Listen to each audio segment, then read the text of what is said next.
વાલિયાના વટારિયા ગામની ગણેશ શુગરમાં કસ્ટોડિયન કમિટીને દૂર કરવા સાથે ચૂંટણી યોજવા મુખ્યમંત્રીને રજૂઆત સાથે માંગ કરી છે.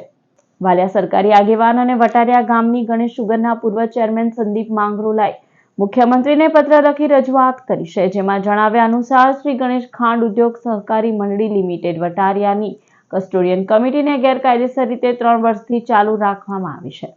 ત્યારે ગુજરાત સહકારી મંડળી અધિનિયમ મુજબ કમિટીની મુદ્દત 1 વર્ષ માટે જ છે.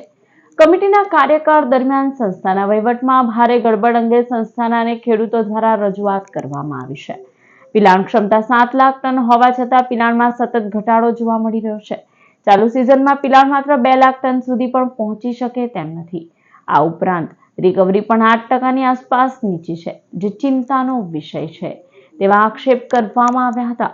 આ મુદ્દાઓને ધ્યાનમાં રાખી તાત્કાલિક કસ્ટોડિયન કમિટીને દૂર કરવા અને કાયદેસર ચૂંટણી યોજવા અને મંડળીના કાર્યક્ષમતાને પુનઃસ્થાપિત કરવા માંગ કરવામાં આવી છે.